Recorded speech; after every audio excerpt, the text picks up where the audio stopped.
What's up, guys? So I told you I was going to be doing a couple more of these videos. Hold on one second. Not sponsored, by the way. Cringy as fuck. I don't care. I'm a little thirsty, but I told you I was doing a couple more of these videos about the Snyder Cut, and this is one of the sequences, the tunnel battle sequence, that really, in the theatrical cut, I figured I just thought there was no purpose. They made the characters they just made Wonder Woman OP in the film, and then in this, they made all the characters equally, including the Bat.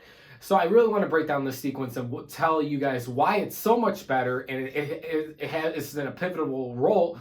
I wouldn't say pivotal role, but an importance in the film, and it really serves the plot a lot more. So obviously, I'm not doing no side-by-side comparisons in this video, but I will do another one probably in the future soon for the Snyder Cut. But one of the big things is starting it off with Batman, Wonder Woman, and Flash and Cyborg jumping off of the Nightcrawler, and that badass music playing. That amplifies the tone and the excitingness that's coming, and I love that a lot. Now, we have this little part where Bruce and Diane exchange dialogue saying the enemy is near and that. And we get this cool shot of Batman's cowl. I was not a big fan of this cowl at first, but now I am. But one of the things I really want to talk about is so much shit, so much information that we need in this film got cut out of just this tunnel sequence alone. So we see them going up to the stairs and that. This whole sequence alone, this is the first time, the first appearance in the film of Batman. And the thing is, it's just it's Batman. It's not Joss Whedon's cartoony Batman, whatever the fuck, that's even a disgrace to the cartoons. But it's Batman. And we see the part where Wonder Woman says, "Don't engage alone, we'll do this together." And then we see Batman basically talk to Cyborg saying, "This is a scene I've been wanting to see." And he's like, "I'm real when I'm real when it's useful." And it's so fucking cool. And it's Batman. That's what I know. I'm just talking a lot about Batman, but this is the first out of the whole fucking literally about less than 2 hours, we finally get to see the Bat suit up, and he looks fucking awesome. Now, as we, obviously we're going to go into the tunnel sequence, or, we're going to go see, Steppenwolf, and we get a cool-ass look at Steppenwolf, and we see the League up at the top, and Wonder Woman tells them to circle around and surprise attack them, and they don't really do that because Cyborg sees that his father gets, what do you call it? Or gets interrogated by Steppenwolf, and Steppenwolf is about to fucking kill him, and then Cyborg actually initiates it and it's like, "No!" and fucking does it, and breaks I wouldn't say, well, he just breaks off the fucking barrier and comes down there to save his father. Now that's pretty fucking cool. I really like that a lot, and it just shows a lot of the, I wouldn't say banter between the team, but it shows the emotional side of Cyborg's character, and really shows, and there's a message, it really shows the heart of why he's the heart of the story.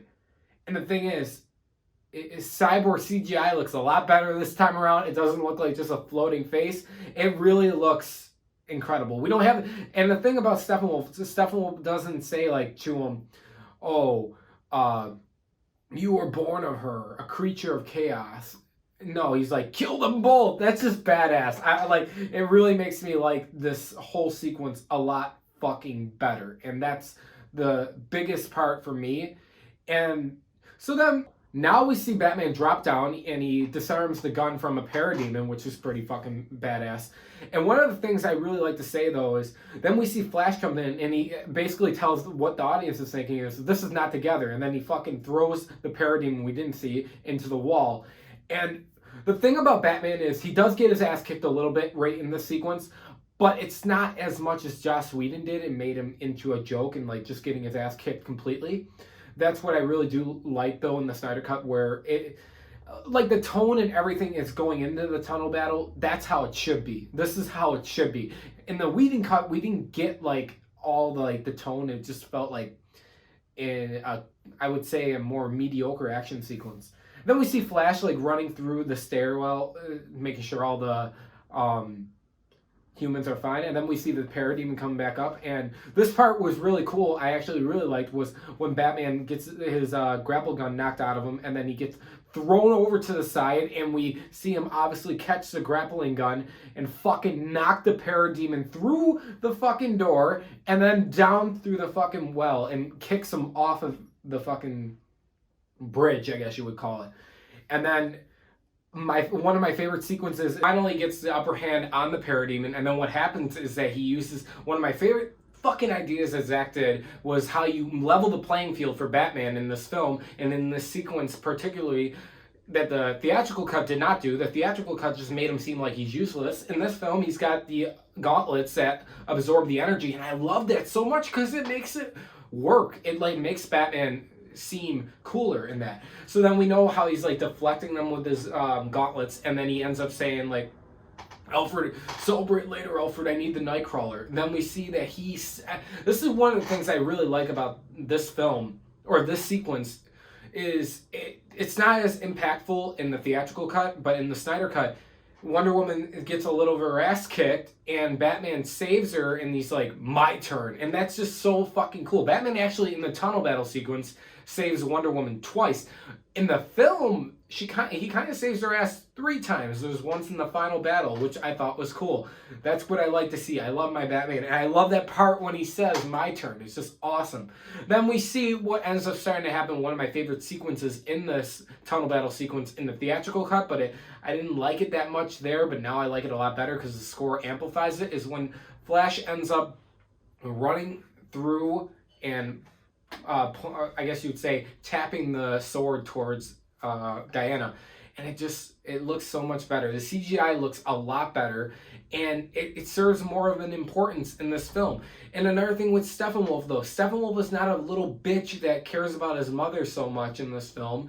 He literally just seems more menacing and like scarier, and I love that part of him and the design of him. Then, like I said, we get down to the tunnel, or we're in that like where they're under Gotham Harbor right before Arthur comes in. But one of the parts was cool too is Diana saving Barry. I like that little team dynamic where Diana saves Barry, and then Bruce saves Diana with that one incoming parademon. Then you got Cyborg flies in and restarts up the Nightcrawler to shoot missiles at Steppenwolf. Now, one of the things, we did see that in the theatrical cut, but like I said, the score really made it like mediocre at best, and the brightening up the film makes the CGI look shittier. And you guys know that too, because I know you guys are film fans like me. Now, after that, we see Arthur come in. Now, a problem that kind of bothered me was, why was Diana just keep standing there? Like, she's just like watching all the like fucking water come in from the harbor. And even Victor says something that we say is like, Diana, come on. And I don't know, I think she was like staring at Arthur because she thought she saw someone in there, and she was like really surprised about it. But we also get more of an impact of Arthur saving the team, or like stalling the water for a bit, because of the score. The score elevates it. And like I said, Arthur out of all the characters, has the least differences in the film. But like even in that sequence, I thought it was a lot more enjoyable because you get the score, and then you actually care about these characters because they already have a lot of development. And that's what I love about the film. I thought it was really fucking cool. And I think that overall, this sequence is a pivotal thing in the film, because the first time that these 4 heroes, 5 including Arthur, these four come up against the parademons in Steppenwolf, so they finally get their first interaction, and it sets up the rest of the film, and that's why it really works. We also get a heartfelt scene I forgot to talk about with Victor and his father, and that's kind of I guess you would say repairing their relationship just a little bit. And then we know something even tragically happens later on with the mother box and Silas Stone. So overall, though, we know what happens is we see that the Nightcrawler has to get picked up back on the wall and that, and then obviously Cyborg flies out of there to go grab the other change machine, they call it, the mother box. But overall, guys, I really think that this sequence is way better than the Snyder Cut, and it's got a lot more importance to it, making these characters that we all know and love a lot better. I'm telling you guys, from the theatrical cut, it looked like Wonder Woman could do everything. That's really what it seemed like in this sequence particularly. But in this now, we see Cyborg can do a lot more shit. We can see Batman actually not useless, and the Flash be able to do something cooler and impactful. There's another sequence outside with the Flash where he's catching all the fucking rubble on top of the civilians while he's also watching himself do it and evaluate himself. I thought that was fucking cool. But guys, let me know your thoughts below on the tunnel battle sequence. I think even Steppenwolf looks a lot better in this, and acts a lot better as a character in this sequence. Also, I think the Parademons seem a little bit cooler in this. I don't know why, but let me know your thoughts below on that. But thanks for watching, guys, and I will see you in the next one.